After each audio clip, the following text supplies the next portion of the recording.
Emmanuel Macron self-isolates after positive COVID-19 test. President Xi congratulates success of Chang'e 5 spacecraft lunar probe. And South Africa launches a program to protect undocumented minors. Welcome to Africa Live on CGTN with me, Beatrice Marshall, in Nairobi. The details on those stories in just a moment. But first, Rama Nyang with your day's business headlines. Rama. Thank you very much, Beatrice. Here's what's coming up in the course of the hour. Egypt's spending on fuel subsidies has fallen by nearly 80%. We'll look at the latest data.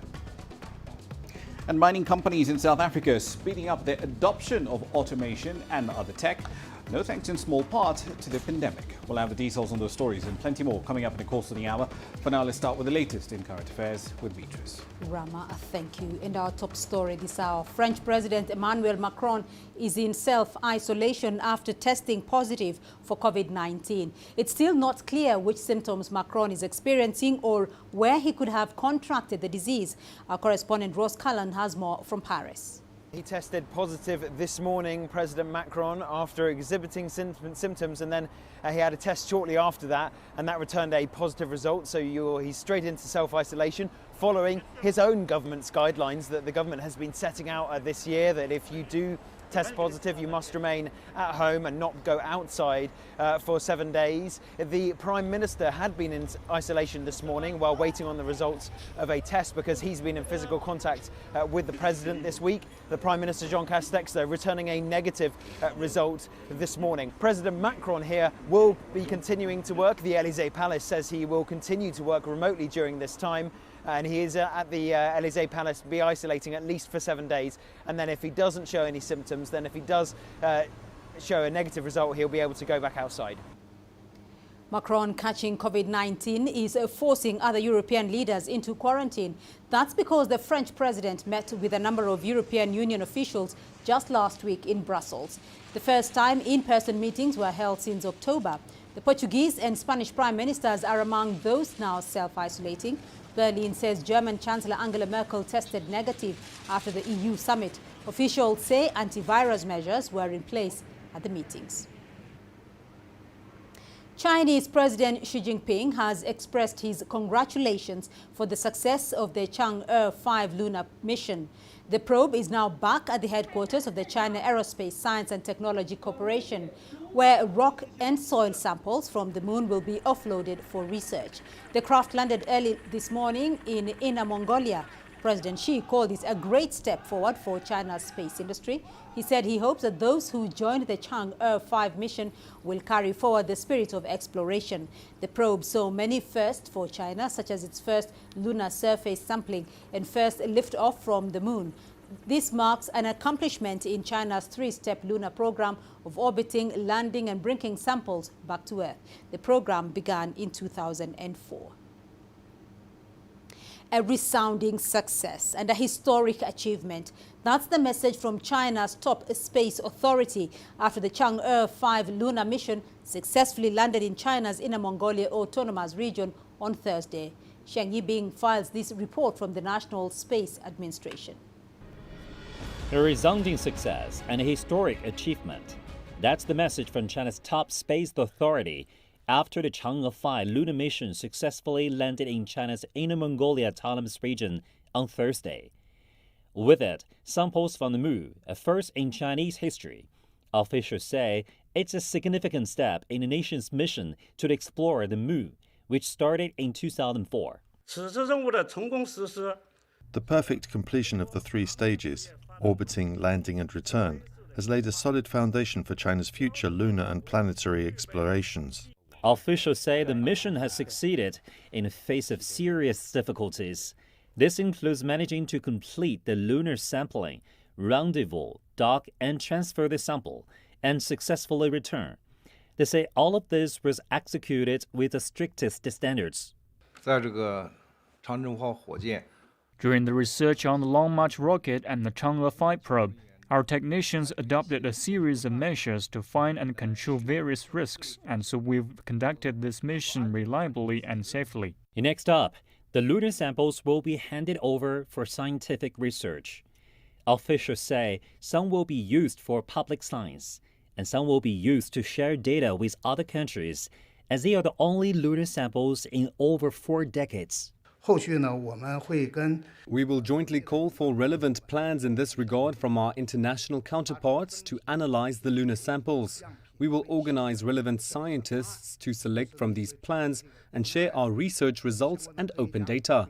With the Chang'e 5 mission a clear success, China's lunar exploration program will now enter into its 4th phase, while further efforts will be made to explore other planets.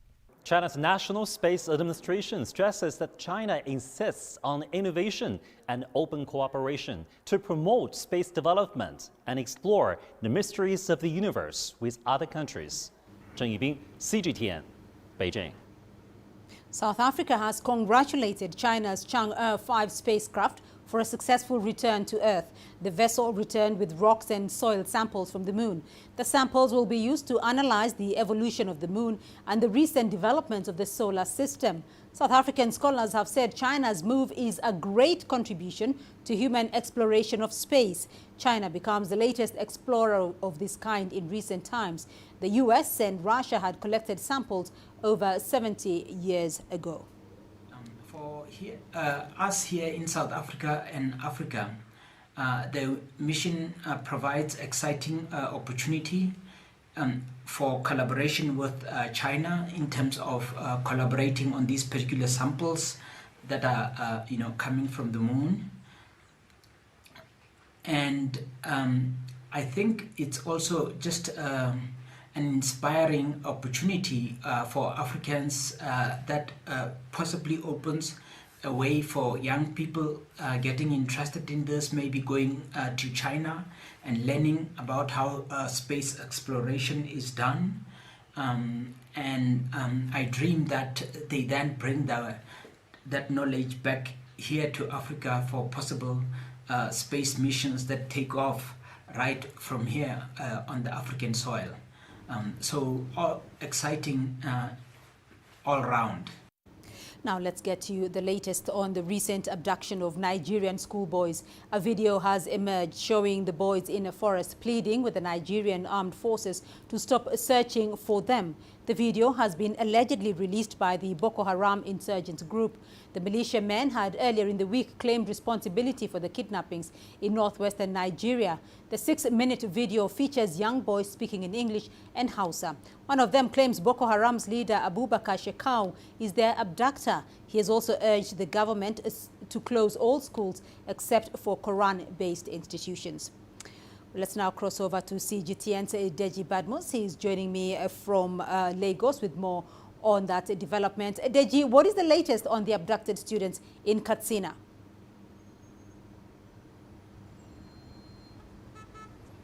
Well, Beatrice, there is some kind of confusion. Earlier in the day, there was a report that the boys had been released. As a matter of fact, that report actually came from one of the officials of the state government. Eventually, that report was retracted, that the boys had actually not been released and that people would just have to wait. But what we can tell you now, Beatrice, is that the state government has fixed what it calls a world press conference for later in the day.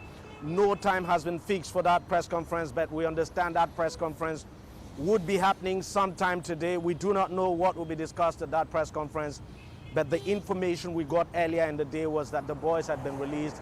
Eventually, it turned out that was not the case, and so it's still back to square one, if you like. The boys have, nobody has sent them, but we understand efforts are actually underway and that those efforts have actually reached advanced stage to get the boys released from captivity. Beatrice? Deji, when you talk about efforts have reached an advanced stage to get the boys out of captivity, what exactly is the operation underway to have the boys released?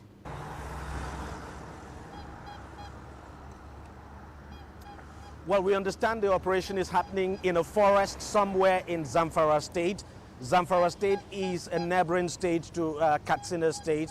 And we also understand that negotiation is being led by the security advisor to the Katsina State governor. But that security advisor, of course, isn't saying much. The government is not disclosing much. Nothing is forthcoming from the federal government. We understand it is actually the state government that is coordinating this, but the state government is not disclosing much. So the negotiation is going on, and we understand the boys are being held at a forest in Zamfara state, which borders Katsina state. But at this moment, no concrete information yet coming from the authorities, especially from that man who is reportedly leading the negotiation on behalf of the Katsina state government. All right. So, Deji, you have talked about these negotiations, and there is somebody leading the negotiations on behalf of the Katsina government. But who are they negotiating with? What is the response from the other side? Now, that is where the confusion is, because as you've been reporting earlier in the day, Boko Haram released the video of purportedly now of the boys, and of course we saw some of the boys there making a statement, and that they were being held by the factional leader of Boko Haram, Abubakar Shekau. But the state government has actually come out to categorically say the boys are not being held by Boko Haram, that they are not aware of it. As a matter of fact, the state government has actually spoken about that video, that they are not going to say anything about it, that as a matter of fact, they are actually not sure of the authenticity of that video. So what we are getting from the state government is that, look, these boys are being held by bandits who are Fulani bandits, so to speak, and that the negotiation is actually taking place between this state official and the Fulani bandits. But as of yet, there's nothing clear as of yet, because while the state government keeps saying it is negotiating with the Fulani bandits and that the boys are not kept, their boys are not with Boko Haram, Boko Haram continues to release. Of course, we saw that message from Boko Haram leader just a day ago, and then this video has now come out. So there's a bit of confusion. Nobody knows what actually the situation is. Perhaps we'll get a clearer idea when the boys are eventually released. Beatrice? All right, Deji Badmus speaking to us there from Lagos. Thank you. The South African government has launched a $1.3 million program to protect unaccompanied and undocumented children in the country.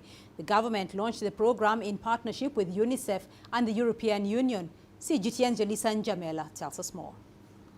The Department of Social Development estimates that there are over 640,000 migrant and refugee children here in South Africa, which makes it the country with the largest child migrant population on the African continent. They are often referred to as children on the move. Children on the move are at higher risk for having their rights violated. They are more exposed than other children to trafficking and exploitation, child labor, sexual violence, and detention.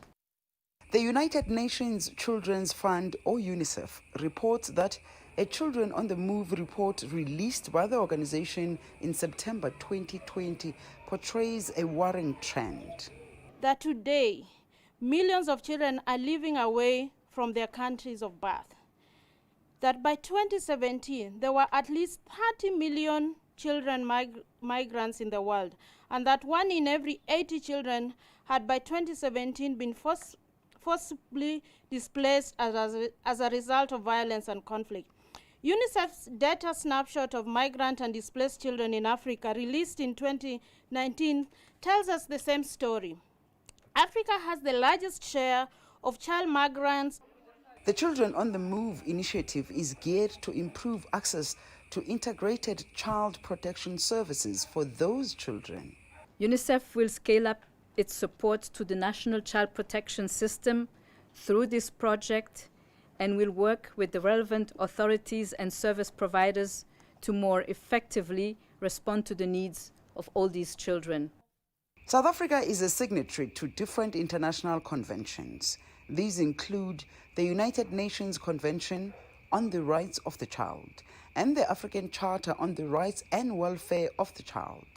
This therefore means the country is obligated to accord every child who lives within its borders all basic services, including healthcare, education, food, and shelter. So it's about the political will, it's about the political leadership, it is about creating a conducive environment, as I said earlier, for both the children and their parents not to move because they are forced by circumstances to move. UNICEF says the program will also go a long way to mitigate some challenges faced by unaccompanied minors as the country is battling with the global COVID-19 pandemic. Yulisa Njomela for CGTN in Johannesburg, South Africa. The UN's Food and Agriculture Organization is seeking an additional $40 million to help control locusts in the Horn of Africa and Yemen. The organization says a new generation of desert locust swarms is threatening agricultural and pastoral livelihoods. This is despite intense efforts to control the pest throughout 2020. CGTN's Coletta Wanjohi reports from Addis Ababa. Fotumo Abi Dalma, a farmer from Ethiopia's Somali region, is counting the losses due to a prolonged locust invasion that started last year.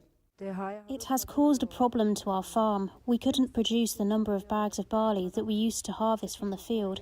Now we have a problem in the family, not enough to give to the children and to the animals. The remaining green leaves are not enough for the animals, and we don't have cereals for the kids. This is the third time that this region has been invaded since June 2019, when Ethiopia was hit by a desert locust infestation. When the locusts are invading this area, the pasture is being eaten, which means the animals do not have enough feed for themselves. And the families are worried because it means these are weaker animals that will not give enough milk for their children and for themselves. And unfortunately, if this is the community here are relying a lot on milk for as their food. This will affect in turn the nutrition status of the children. So we are not just controlling the locusts for the sake of controlling, but we are trying to prevent the negative impact on the family livelihood and kids' nutrition. Beyond Ethiopia, the UN Food and Agriculture Organization says 9 other countries are reporting an increased invasion of the pest. Experts are warning that new breeding grounds are coming up along the Red Sea and say that Kenya, Sudan and Eritrea may suffer new invasions. It is a widespread problem, and the UN Food and Agriculture Organization is asking for $40 million extra to tackle this next year. The Desert Locust Organization of East Africa is made up of many of the countries likely to be affected. They are asking those countries to work towards self-sufficiency when it comes to controlling the problem.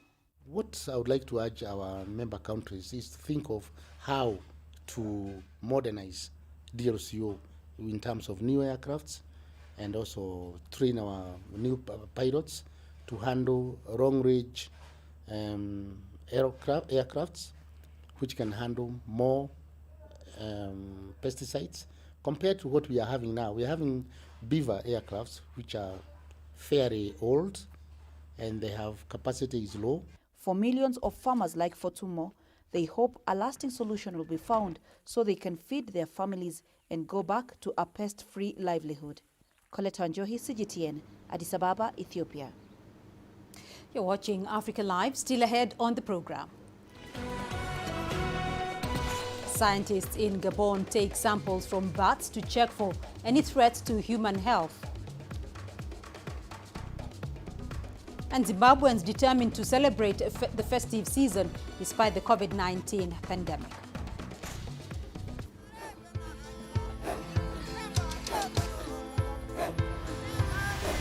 Africa is a continent of diversity, with varied climates and enchanting geography. And a people so distinct, but with a shared enduring spirit. We are at the heart of the continent to bring you the untold stories. Let's have a look. We celebrate Africa as it shapes its own destiny. I've been Shirishu, Tunis, Cairo, Juba, Johannesburg, Ethiopia, Tanzania. Africa Live. Find your voice.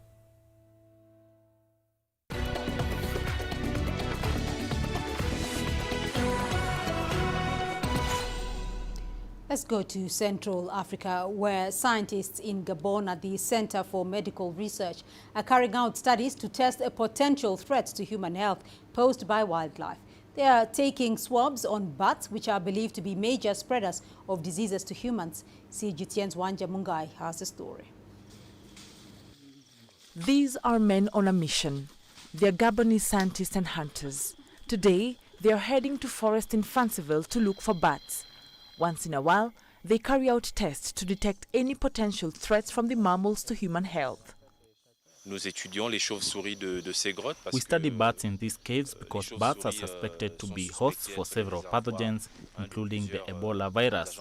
So apart from monitoring the viruses responsible for viral fevers and hemorrhagic viruses, we also monitor other viruses in these animal populations. Bats are often found in caves. With about 1,200 bat species worldwide, bats represent about 20% of the biodiversity of all mammalian species. That's according to a report by the Food Agricultural Organization. The report also says that 60% of infectious diseases originate from animals. Another report by the United Nations Biodiversity Panel, IPBES, reveals that there are about 850,000 viruses existing in animals. Of all these, around 5 new diseases break out among humans annually. We know that there are diseases that pass from man to animal or from animal to man, which are called zoonoses. So we have to stop thinking that humans are on one side and animals are on the other. Today, we know that what happens in human health will impact animal health, and vice versa. The coronavirus is the latest zoonotic disease. Other mega outbreaks include MERS in 2012, SARS in 2003, H5N1 flu in 1997, Ebola in 1976, and AIDS that's said to have crossed from chimpanzees about a century ago. Most families in Central Africa fancy delicacies from the wild, but in April this year, at the onset of COVID-19 in Africa, the Gabonese government banned consumption of bats and pangolins. However, for families living near caves, avoiding their age-old delicacies will not be easily embraced. They also say they have not witnessed a case of coronavirus yet. Hunting is very important for me, and also when the research companies come here. In fact, the minimum wage is not respected. We have a salary of less than 1,000 francs, and when I am in my hunting party, in one night I could earn almost what I earn in a month.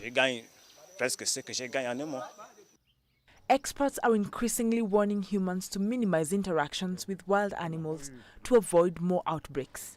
Wanja Mungai, CGTN. Now, despite the number of COVID-19 infections rising locally, some rural Zimbabweans are determined not to let the COVID-19 pandemic take the cheer out of their festive season. They plan to enjoy their holidays while observing all coronavirus prevention guidelines. Here's Farai Mwakutuya with that story. Residents of Ward 19 in Buhera district are attending a livestock farming field day. They are within the 50-person limit allowed for public gatherings. But because there haven't been any COVID-19 cases here, most feel safe to congregate now and in the coming days as they celebrate Christmas. Vaida Kangai will attend church, albeit under the strict rules. We will do social distancing and our church service will be shorter than usual. Robert Nengu tells me that family and friends will gather at his home, although they won't be able to host some of the events they would like to. Usually we use the Christmas period to host wedding ceremonies, but because we expect very many people to attend, this year we don't do that. However, family and visitors will be gathered here for about 2 days. 2 days, it will be enough. Like others in this village, he's confident that the measures to prevent infections are going to be effective, even with increased movement. People will pass through checkpoints and have their temperatures checked. So if there is any potential infection, that person will be isolated. Intensive awareness campaigns have helped to ease fears here and have given people confidence that they can protect themselves. I am not afraid because I know if I sanitize regularly, mask up and maintain social distance as you and I are doing right now, I'll be safe. I'll make sure that people traveling from the cities do the same. The government has encouraged citizens not to let their guard down, especially during this period when a large number of visitors from abroad is expected. It recently stepped up enforcement of lockdown restrictions to try to address a spike in the number of new daily COVID-19 infections that began in November. Farai Mwakutuya, CGTN, Buhera, Zimbabwe. Now, 29-year-old Kenyan engineer Zambi Mate is among 7 winners of the UN's 2020 Young Champions of the Earth Award. Mate, who heads an eco-friendly construction firm called Jijenge Makers, has been recognized for producing sustainable low-cost paving blocks made of recycled plastic waste and sand. The annual awards are announced by the UN Environmental Agency headquartered in Nairobi. 7 winners aged below 30 are given seed funding, mentoring and communication support to boost and expand their efforts. Here's Nzambi Mate's story as narrated to CGTN's Enoch Sikolia.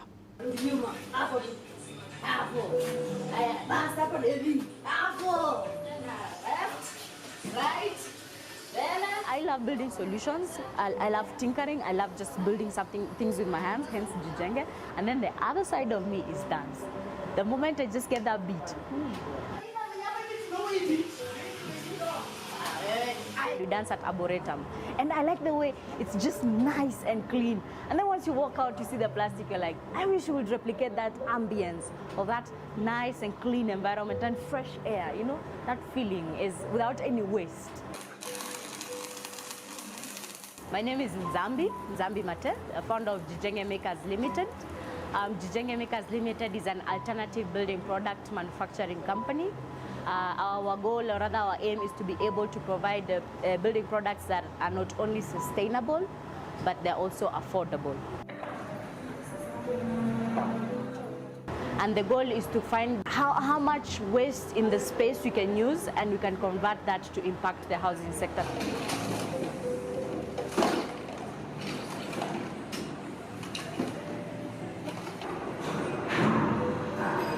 Personally, I was working in oil and gas sector, and then I realized there was a void. There was something that was missing, and I felt that's not my purpose. So I decided to quit my job in 2016, and 2017 has now ventured in following this dream. So with that, in 2017, we started doing research and development. That was purely just trial and error, trying to figure out the best formula, which is the best plastic, how do you do the machineries. So that's when in 2018 we went and we started fundraising, and we bootstrapped. We're using our own money to do prototypes for the machineries. So we did the first prototype, and once we figured out how to do the first brick, it was not the best brick, but once we figured out the first one, then we knew, okay, we need to know how to make 1,000 or 2,000.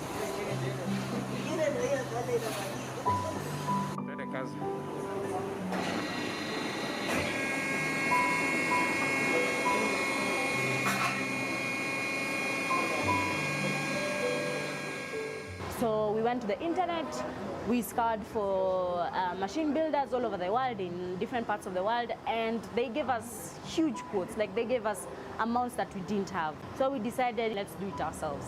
So we started buying one scrap metal at a time, and so we started building. That's the first one we built.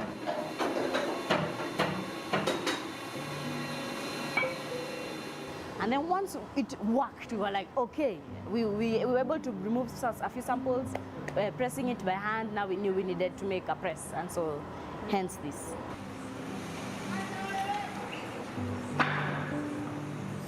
Plastic is literally everywhere. Right now in Nairobi, we generate about 500 metric tons of plastic waste every single day, 500. And only a fraction of that is recycled. And when it comes to plastic waste, I think this is just a proof of concept that it can work. It's a huge honor because this has been a long 3 years, just from conceptualizing an idea to actually executing it.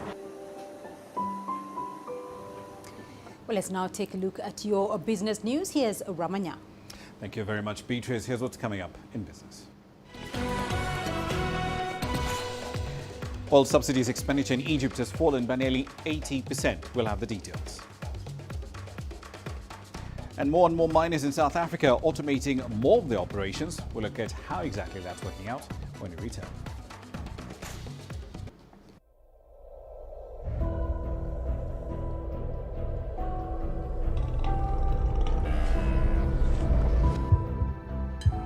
It's just taken me completely out of my depth, but at the same time it's exciting.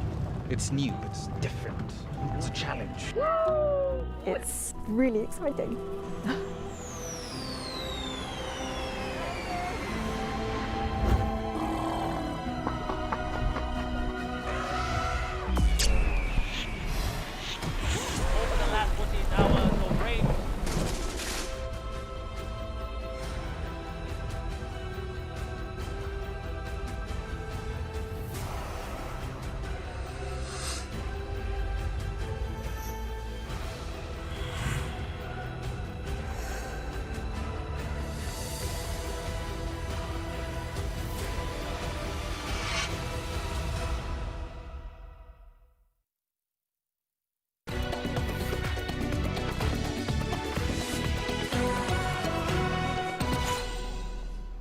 Let us start in North Africa. Egypt's subsidy bill for fuel declined by 77% to just under $1.2 billion for the fiscal year that ended on the 30th of June. The government in Cairo is expecting to pay over $3 billion for fuel subsidies in that period of time. As CGTN's Yasser Hakim now reports, that decline is a result of a mix of economic policies, but also developments in an international oil market. For decades, subsidies on petroleum products have eaten up a large portion of the state budget. Egyptian government has been cautiously reducing energy subsidies over the last 6 years, fearing a public backlash. But according to an official statement, the 77% drop in subsidy bill this year has exceeded all expectations. Energy subsidies program began with the economic reforms in 2016, and we continued with the gradual subsidy cuts. Different aspects have also led to a reduced subsidy bill, such as lower cost of importing fuel, a weaker dollar, and the international price of Brent crude. On the other hand, fuel consumption has dropped this year, which in turn pushed down oil subsidies. The government has also been pushing the community and businesses to replace fuel with natural gas and renewables that is cheaper and which is also a locally abundant source of energy. Meanwhile, hedging contracts against rising oil prices are protecting the North African state's budget from the volatile international markets. The coronavirus has slowed down economic activities worldwide and not just in Egypt. It reduced consumption of petroleum products and therefore subsidies too. This helped in maintaining a narrow budget deficit gap amidst the corona pandemic. The government says the money saved from the significant drop in fuel subsidies will be geared towards social welfare programs for the poor and upgrading services such as health and education. Yasser Hakim for CGTN, Cairo. Also on the continent, the COVID-19 pandemic is accelerating the pace at which South Africa's mining sector is automating a bigger and bigger proportion of its operations. Now, since implementing one of the continent's strictest lockdowns, the industry's rate of technological change has only accelerated. CGTN's Angela Coppola takes up the story. Technology is increasingly being used to ensure mines are safer for workers, more productive and more efficient than they were before. So there's definitely been a change in the way that technology is being used. What we've seen is that there's been an increase in technologies related to screening of workers, for example, particularly related to COVID-19, and information around social distancing, for example, within kind of mining environments.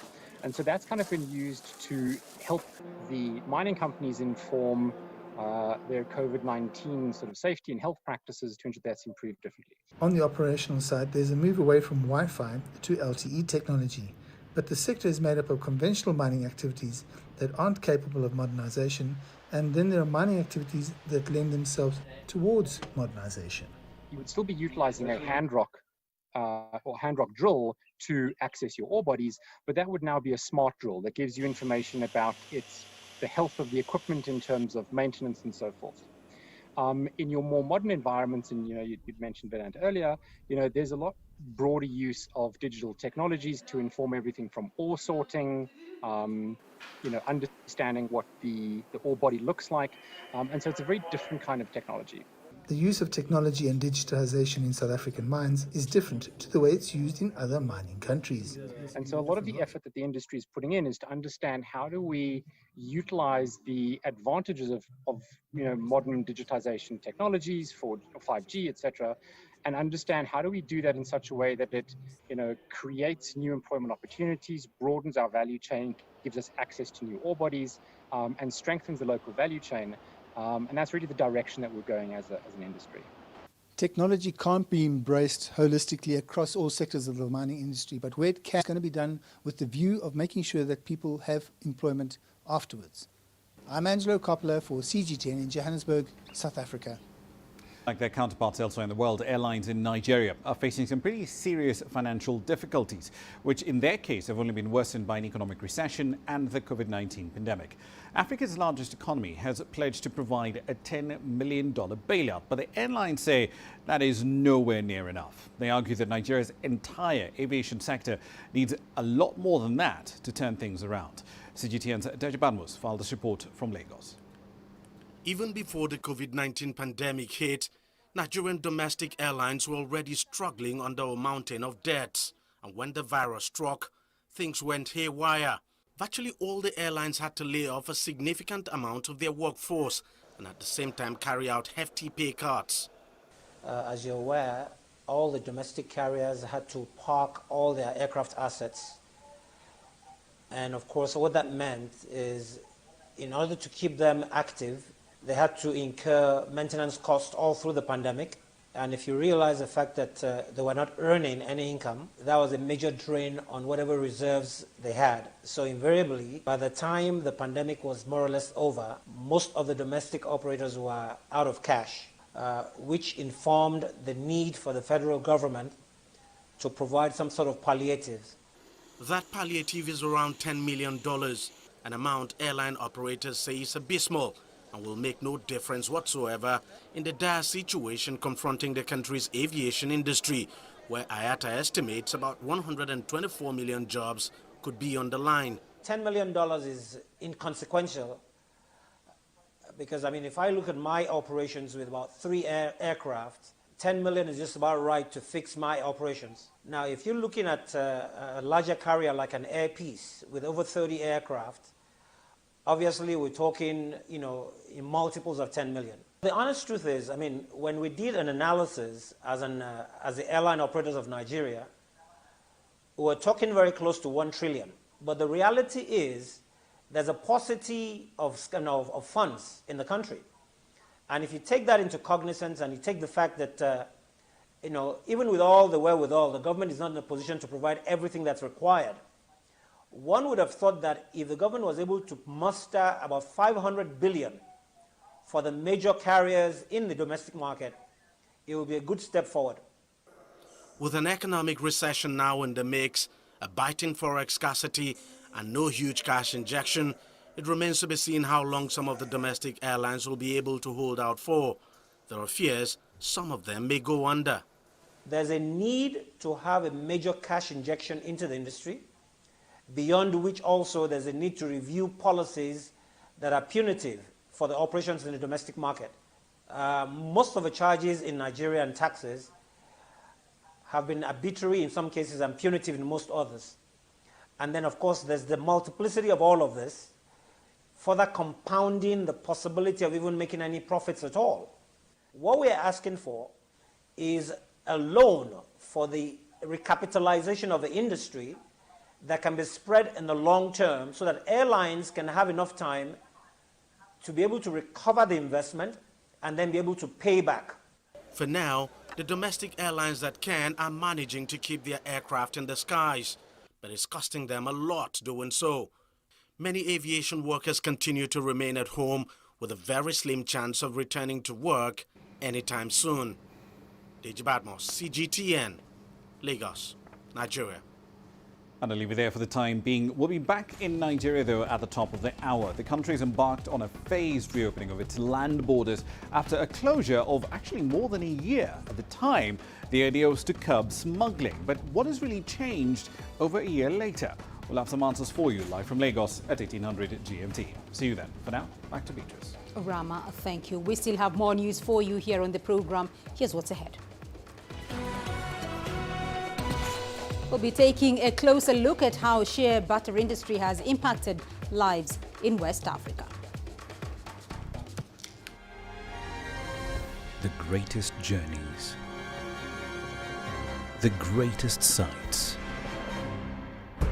the greatest adventures. Here in Panata, this weir allows the locals to walk on water. We're far more than just TV news. We're your passport to the wonders of Africa.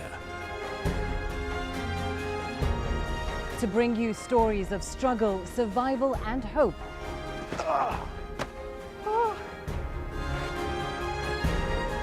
So let's explore.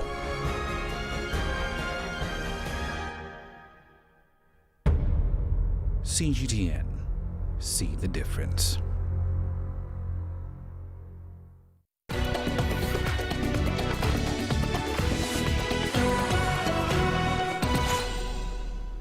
Shea butter has long been considered sacred by many in West Africa because of its countless health benefits. But now an increase in global demand for shea butter is providing an opportunity for communities across Africa.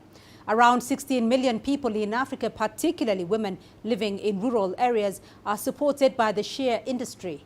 Let's take a look. This is shea butter, a pure creamy goodness which has been protecting women's skin for generations. It's also a daily staple for cooking in West Africa. To extract shea butter, this nut has to go through a 15-step process. So how does this turn into this? We journeyed to northern Ghana to solve this nutritious mystery.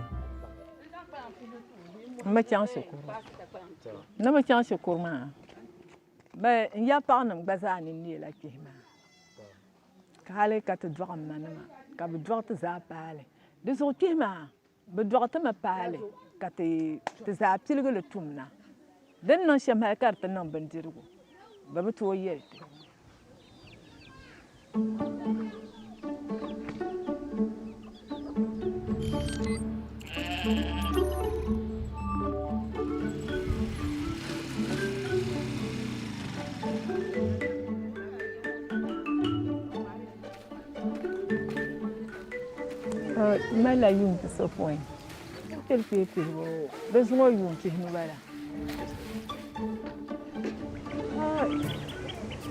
Yo, Samara, Afan, Rakati. The Matanshia Shalomasa, Rangela Tans, the Catapera. Tampere, Madam Cataman, Dama Liherte. Darjere, Dariella come in Liherte. I'll cut it by the Basa Shishi Bobo.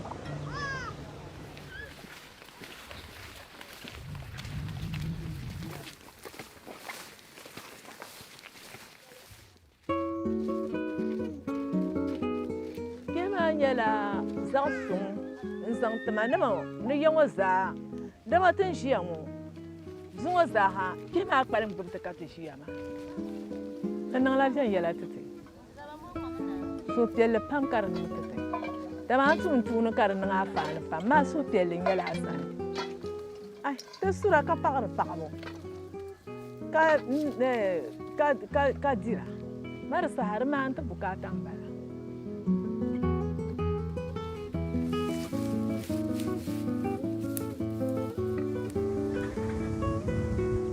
Mala Lazarata. I hear him yell a wall with Sunny. Dama, tea yell at him, Wally. You for you not to appear Palensata, the bad night. The Biela so come no to my son.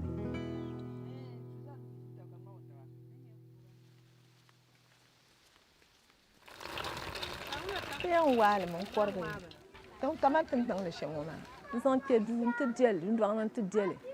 Got the one, the young woman.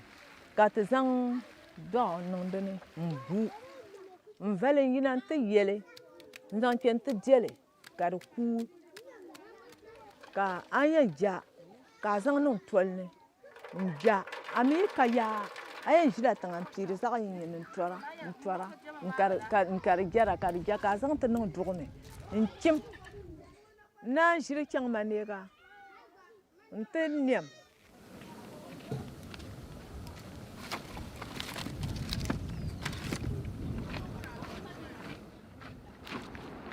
Wala ka te dira dama ben nya fan ka zang te so.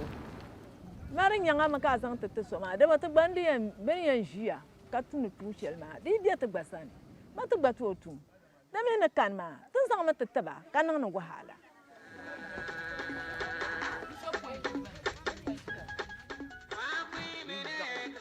Nang bor nang ben dira be yala yi kana den yele ben ka bien zang. Eso for son de par masani vien yela de par masani be bo vien yela ngba gbo be yira na ma na be ma ka be tin ba fa nda shi sambe samba sambe samba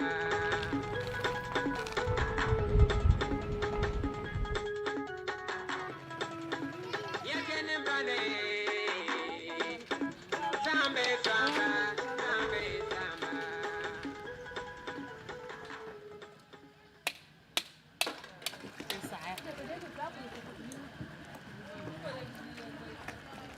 I'm Zakaria Adam Lasira.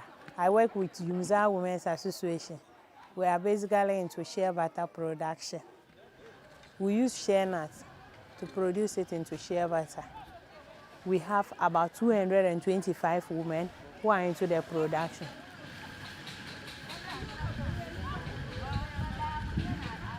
So what we do is immediately you come in and you are given the shea nuts, you are supposed to pick out all bad nuts. Then after picking out the bad nuts, you then roast, where we have roasters and some of the women are even roasting. After this stage, you send it into the milling room for milling. Then it is being milled into a paste form. Then after milling, you go into kneading. We produce handcrafted butter. After kneading, you get your fat emulsion, then you send it back to your stoves to boil, where you now separate the oil from the waste. After the boiling, you are supposed to filter. After this stage, we stir it till it solidifies. And after solidification, we package it into containers the buyers prefer.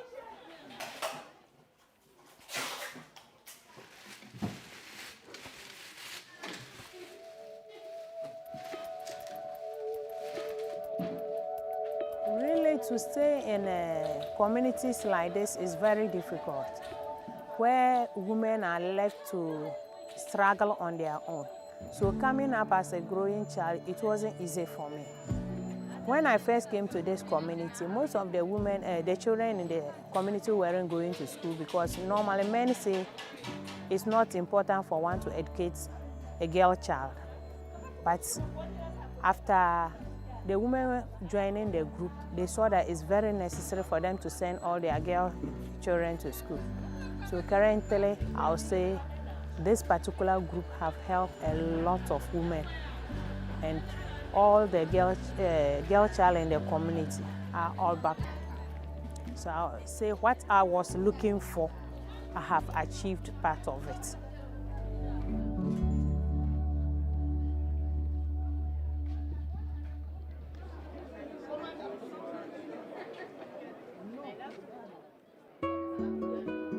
It is estimated that over 90% of shea goes into the confectionery and bakery industry. So within this industry, shea is used mainly for formulation purposes in improving the quality of formulations. In Europe, for instance, where regulations allow, shea is used as a cocoa butter equivalent for chocolate and is believed to increase the shelf life and also the formulation quality.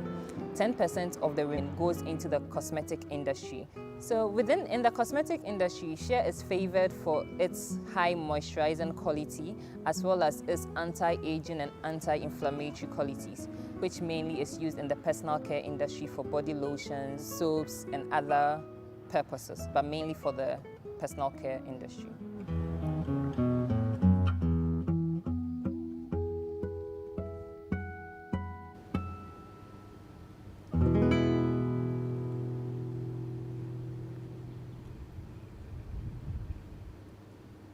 And your sports news coming up next. Here's what's ahead.